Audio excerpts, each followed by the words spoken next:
15 বছর সময় দেওয়া লাগবে না, 5 বছরে যদি দেশটা মালয়েশিয়ার মতো করে দিতে না পারে তাহলে আর জীবনে কোনোদিন বলবো না যে আমাদের ভোট দিন। মালয়েশিয়া এখন যিনি স্বরাষ্ট্রমন্ত্রীর দায়িত্বে আছেন, বাংলাদেশে যেমন ইসলামী ছাত্র শিবির আছে না, কথা বলেন না কেন, কেন্দ্রীয় সেক্রেটারি জেনারেলের নাম কি? সাদ্দাম হোসেন, নুরুল ইসলাম সাদ্দাম মনে হয়, হ্যাঁ নুরুল ইসলাম সাদ্দাম আমাদের খুলনা বিভাগের কৃতি সন্তান, এই যে পাশের জেলায় বাড়ি খুলনা। ওখানে যিনি স্বরাষ্ট্রমন্ত্রীর দায়িত্বে আছেন উনি ওই দেশের ইসলামী ছাত্র শিবির তার কেন্দ্রীয় সেক্রেটারি জেনারেল ছিলেন, সে আছে এখন দায়িত্বে। এত সৎ লোকটা, 10 দিন আমি ছিলাম, বিভিন্ন মানুষের মুখে শুনলাম যে মানুষ এত সৎ হতে পারে। তা আমরাও চাই ইসলামী ছাত্র শিবির শুধু মালয়েশিয়া না, ইসলামী ছাত্র শিবির শুধু তুরস্ক না, যদি বাংলাদেশের যারা আছে এরাও এই কেন্দ্রীয় সেক্রেটারি সভাপতি এই মানুষগুলো যদি দায়িত্ব এই দেশে পায়, আর এরকম মানুষ যদি 151 জন তৈরি হয়, শিক্ষা ব্যবস্থায় আপনি এই কোরআন দেখবেন 100 মার্কের তৈরি হয়ে গেছে। মাত্র 5 বছর যেতে দেবেন, পুরাটা দেশ পাল্টিয়ে ফেলবে। ওয়াস্তব মাওলানা সাইদি সাহেব 50 বছর করে গেল, মুসলমান যা হয়েছে ওনার হাতে তার চাইতে অধিকাংশ মুসলমান হয়ে গেছে উল্টাপাল্টা। কিন্তু এটা যদি শিক্ষা ব্যবস্থায় আমরা নিয়ে যেতে পারি, এনাদের মতো 151 জন মানুষকে পাঠিয়ে, এটা যদি কেউ রাজনীতি মনে করেন, হ্যাঁ এইটাই আমাদের রাজনীতি, এটা যদি কেউ ধর্ম ব্যবসা মনে করেন, এইটাই আমার ধর্ম ব্যবসা, কারণ আমি চাই এটা যেন সংসদে যায়। এক কথা বলে না কেন? 5 বছর চলতে দেবেন। যার যা দুঃখের কথা বলছিলেন না, কত মানুষ 3 ভাগের 1 ভাগ না খেয়ে থাকে, পোশাক নেই, শিক্ষা নেই, কেন এগুলো থাকবে না কেন? মাত্র 18 বছরে 2004 সাল থেকে আজকে 25 কয় বছর, 19 বছর না না হ্যাঁ 21 বছর, মাত্র 21 বছরের ব্যবধানে যদি মালয়েশিয়া দাঁড়িয়ে যেতে পারে, তারা তো আমাদের চাইতে নিকৃষ্ট ছিল, নিকৃষ্ট পর্যায়ে ছিল। অথচ এখন তাকিয়ে দেখেন এই যশোরের কত মানুষ যে দেখি ওখানে চাকরি করছে। কেন? এখান থেকে টাকাগুলো পাচার করে ওই সমস্ত দেশে না পাঠিয়ে এই দেশে যদি কর্মসংস্থান তৈরি করে দিতেন, ওই দেশে যে রাস্তা ঝাড়ু দেওয়া লাগতো না, রুটি বানাচ্ছে, কাপড় চোপড় সেলাই করছে, পায়খানা সাফ করছে। কেন এগুলো করা লাগবে? কেন দরকার? ওই দেশের মানুষ এসে এই দেশে ওরা আমাদের রাস্তা ঝাড়ু দেবে। এক কথা বলে না কেন? এটা সম্ভব ছিল, ওরা 21 বছরে দাঁড়িয়ে গেছে, আর আমরা 54 বছরেও দাঁড়াতে পারি না। একটাই কারণ, এইটা নেই। এটা নিয়ে যান, এই জন্য তো বারবার আহ্বান জানাচ্ছি আমরা যে এইটা নিয়ে যান। 15 বছর সময় দেওয়া লাগবে না, 5 বছরে যদি দেশটা মালয়েশিয়ার মতো করে দিতে না পারে তাহলে আর জীবনে কোনোদিন বলবো না যে আমাদের ভোট দিন। এই জন্য কোরআন নাজিল করার আয়াতের প্যাটার্ন দেখেছেন আল্লাহ। 2টা আয়াতই প্রথম অংশ কিন্তু এক ছিল, কিতাবুন আনজালনাহু ইলাইকা এ পর্যন্ত এক, ইন্না আনজালনা ইলাইকাল কিতাব এ পর্যন্ত এক। এরপরে আল্লাহ দিয়েছেন 2 বিষয়, লিতুখরিজান নাস মিনাজ জুলুমাতি ইলান নূর, তোমরা মানুষদেরকে অন্ধকার থেকে আলোর পথ দেখাবে। এটা আমরা দেখাচ্ছি আজ 54 বছর।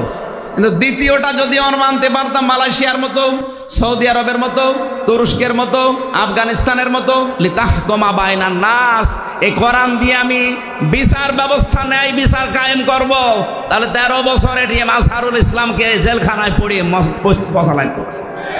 উনি অনেক আগে বের হয়ে চলে আসতেন। এই কথা বলেন না কেন? ন্যায় বিচার নেই, এই জন্যই মাজলুম মানুষটা জেল খাটতেছে। বিচারপতি পালিয়েছে, মামলার বাদী পালিয়েছে, এমনকি সরকারও পালিয়েছে।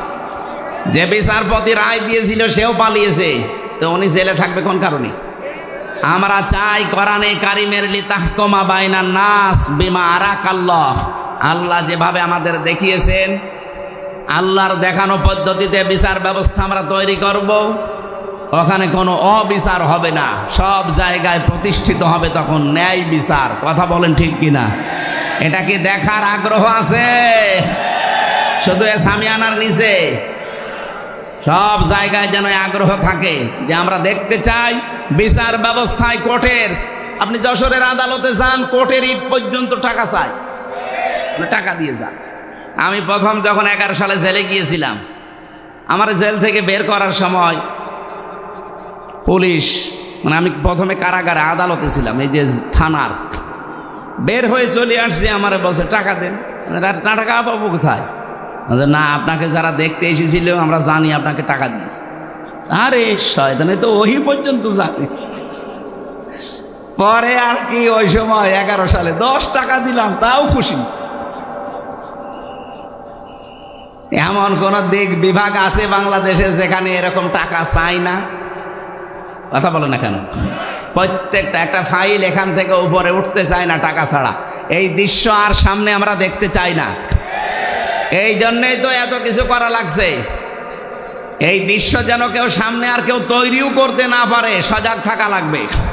নাই তো এই 2732 জন মানুষ জীবন দিয়ে গেল, 34,000 মানুষ এখনো পর্যন্ত হাসপাতালে কাতরাচ্ছে। তাদের সাথে বেঈমানি করা হবে না? আপনি আবু জেহেলের সামনে কি, আবু সাইদের সামনে কি জবাব দেবেন?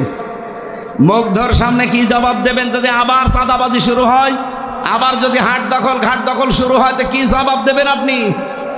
জবাব যেন দিতে পারেন, সেই জন্য আমরা এমন পরিবেশ তৈরি করতে চাই আগামীতে কিয়ামত পর্যন্ত দেশে যেন কেউ হাট দখল ঘাট দখল করতে না পারে। কত মানুষ নীরবে কাঁদতেছে যে আমি 600 টাকা উপায় করে 300 টাকা চাঁদা দেওয়া লাগে। একটা কথা হলো, এই দৃশ্য বাংলাদেশ আর দেখতে চাই? তাহলে কি করা লাগবে? শুধু মানুষকে কোরআন দিয়ে ডেকে আলোর দিকে নিয়ে আসবো না। আমরা এই কিতাবের শিক্ষা, এই কিতাবের বিচার, এই কিতাবের অর্থনীতি সবগুলো প্রতিষ্ঠিত করে এই জমিনে দেখাতে চাই। বিমা আরাক আল্লাহ, আল্লাহ যেভাবে আমাদেরকে দেখিয়েছেন, ওয়ালা তাকুল্লিল খাইনিনা খসিমা, হে নবী আপনি খিয়ানতকারী যারা তাদের পক্ষ নিয়ে বিতর্ক করবেন না। আজ বাংলাদেশে প্রমাণ হয়ে গেছে এই 54 বছরে কারা জাতির সাথে নিজেদের সাথে খিয়ানত করেছি। এক কথা বলেন না কেন? যারা খিয়ানত করেছে আমরা তাদেরকে চিনি না? এই খেয়ানতকারীদের পক্ষ নিয়ে তারা ঝগড়া করেন আমাদের সাথে। আপনার বিবেক আছে? এই জন্য আমরা চাচ্ছি আল্লাহ যেভাবে আমাদের দেখিয়েছেন, এটা আমরা বিচার ব্যবস্থায় ন্যায় বিচার কায়েম করার জন্য নিয়ে যাব। গরু ছাগলের ভেতরে, কার ভেতরে? বাইনান নাস, মানুষের ভেতরে। আল্লাহ আমাদেরকে যেন কোরআনের দ্বারা এটার তৌফিক দান করেন, বলেন আমিন। আমরা কোরআনে কারিম দিয়ে মানুষদেরকে অন্ধকারের ভেতর থেকে আলোর দিকে বের করার জন্য সারা পৃথিবীতে, বিশেষ করে মুসলমান যারা, তারা চেষ্টা চালাচ্ছে কম বেশি। কিন্তু লিতাহকুমা বাইনান নাস, কোরআন আপনার পথে আমি নাজিল করেছি এই জন্যে। কি জন্যে? মানুষের ভেতরে যেন আপনি ন্যায় বিচার করতে পারেন। এটা কিন্তু বাস্তবে এখনো সম্ভব হয়নি। কথা বলে না কেন? রাসূলুল্লাহকে আল্লাহ যে 4 দফা কর্মসূচি দিয়েছিলেন, 2টা প্রথমে, 2টা শেষের দিকে, 4 জায়গায় আল্লাহ এই আয়াতটা, একই আয়াত ধরন পাল্টিয়ে শুধু শব্দ এলোমেলো করে নাজিল করেছেন। সূরা বাকারার 129 নম্বর আয়াত, সূরা বাকারার 151 নম্বর আয়াত, সূরা আলে ইমরানের 164 নম্বর আয়াত, সূরা জুমার 2 নম্বর আয়াত। আয়াতগুলোর কথা সব এক, খালি একটু শব্দ এলোমেলো আছে। আল্লাহ রাব্বুল আলামিন বলেন, হুয়াল্লাযী বাআসা ফিল উম্মিয়িনা রাসূলাম মিনহুম ইয়াতলু আলাইহিম আয়াতিহি ওয়া ইউযাক্কিহিম ওয়া ইউআল্লিমুহুমুল কিতাবা ওয়াল হিকমা ইলা আখিরি আয়াত। তিনি সে আল্লাহ যিনি তোমাদের কাছে উম্মীদের মধ্যে, নিরক্ষর মানুষদের মধ্যে একজন রাসূল পাঠিয়েছেন। কি করতেন তিনি? ইয়াতলু আলাইহিম আয়াতিহি, তোমাদের কাছে তিনি আল্লাহর আয়াতগুলো তেলাওয়াত করে শোনাতেন। আয়ুযাক্কিহিম, তিনি তোমাদেরকে পবিত্র করতেন। আল্লিমুহুমুল কিতাব, তিনি তোমাদেরকে কিতাবের শিক্ষা দিতেন। আল হিকমা, তিনি তোমাদেরকে হিকমত শেখাতেন। কথাগুলোর দিকে খেয়াল করে দেখবেন, যারা আলেম আছেন তাদেরকে বলছি। প্রথম নবীজিকে বললেন ইয়াতলু আলাইহিম আয়াতিহি, আল্লাহর আয়াত বলতে কি বলেন তো? কোরআন। আরো জোরে বলেন। আল্লিমুহুমুল কিতাব, কিতাব বলতে কি? একই কথা 2 জায়গায় দিলেন কেন? তাফসির মাহফিলে আলেমরা আসবে এই কারণে, আর যারা সাধারণ মানুষ তারা আসবে এই কারণে এটা যেন শুনে আপনারা সওয়াব পেয়ে বাড়ি চলে যান। আর ওনাদের জন্য এইটা না, ওনাদের জন্য চিন্তা ভাবনার খোরাকি আছে এখানে।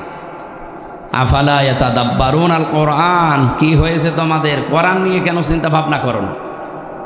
আমরা আয়াতুল্লাহ বলতে আল্লাহর কিতাব বুঝি, কিতাবুল্লাহ বলতেও আল্লাহর কিতাব বুঝি। রসুল আসবে, উনি আল্লাহর আয়াত তেলাওয়াত করে শোনাবে, তিনি পবিত্র করবে আমাদেরকে, এরপরে আবার বলেন তোমাদেরকে কিতাবের শিক্ষা দেবে। কি এটা? কি প্রথমে যে দুইটা কাজ তিনি ইয়াতলু আলাইহিম আয়াতিহি, আল্লাহর আয়াত তেলাওয়াত করে মুহাম্মদুর রাসূলুল্লাহ শুনিয়েছিলেন। আয়ুযাক্কিহিম, এটা দিয়ে তিনি পবিত্রও করেছিলেন, হয়তো ব্যক্তি পরিবার এ পর্যন্তই। এরপরে আরো দুইটা শব্দ আছে, আয়ুআল্লিমুহুমুল কিতাবা ওয়াল হিকমা। এই দুইটা করতে গেলে অবশ্যই আপনাকে কিতাবের শিক্ষা হিকমতের সাথে এটা বাস্তবায়ন করা লাগবে। ওই জামানায় আরবদেরকে নিরক্ষর বলা হয়, উম্মি বলা হতো।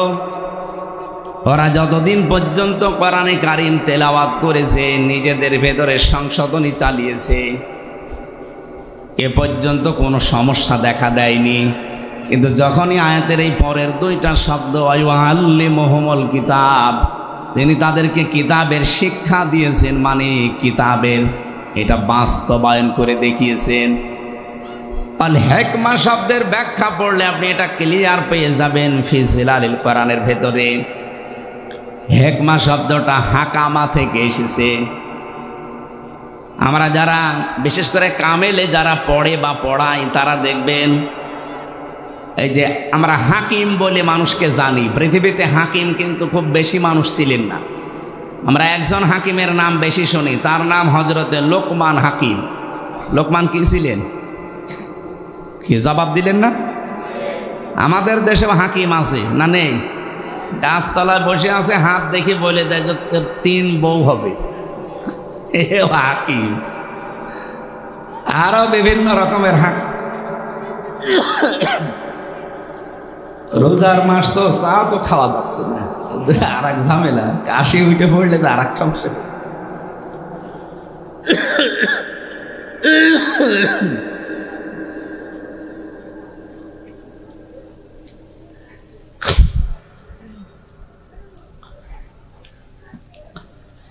এক নম্বরে আমরা জানি উলামা, 2 নম্বরে জানি ফুকাহা, 3 নম্বরে জানি হুকামা। এই যে শব্দগুলোর ব্যাখ্যা আছে না, আলেম বলা হয় তাদেরকে যাদের কাছে জ্ঞান আছে, আলো আছে। আর জ্ঞানের সর্বোচ্চ উৎস কোনটা বলেন তো? আরো জোরে বলেন। এই কিতাবের জ্ঞান যাদের আছে, কিতাবের আলো যাদের কাছে আছে, তারা আরবি ভাষায় কি? আলেম। আরো জোরে বলেন। ফুকাহা, ফকি থেকে এর বহুবচন ফুকাহা। এটা কাদেরকে বলা হয়? এই পৃথিবীতে যেই মানুষগুলো কোরআনের গভীরে ঢুকে কিছু নিয়ে আসতে পারে, এদেরকে ফকি বলা হয়। 3 নম্বরে হুকামা, হাকিম। এটা কারা? কোরআনে কারিমের শুধু জ্ঞান না, শুধু এর ভেতরে ঢুকে তথ্যগুলো নিয়ে আসবে তা না, এখান থেকে এমন কিছু তথ্য পৃথিবীর মানুষকে জানাবে যা এর আগে অনেকেই জানাতে পারবে না। হযরত লোকমান হাকিম, ওনার মতো কালো চেহারার মানুষ পৃথিবীতে আর 2 জন ছিল বলে আমরা পেয়েছি। একজন হযরতে মাহজা রাদিয়াল্লাহু তাআলা আনহা, আর একজন হযরতে বেলাল রাদিয়াল্লাহু তাআলা আনহু। এই 2 জন মানুষ ছিল হযরতে লোকমান হাকিমের মতো এরকম কালো চেহারা আর এরকম ঠোঁট ঝোলা। এদের চেহারার যা বর্ণনা বলছি, হাড়ির তলা দেখেছেন না, তার চাইতেও কালো ছিল।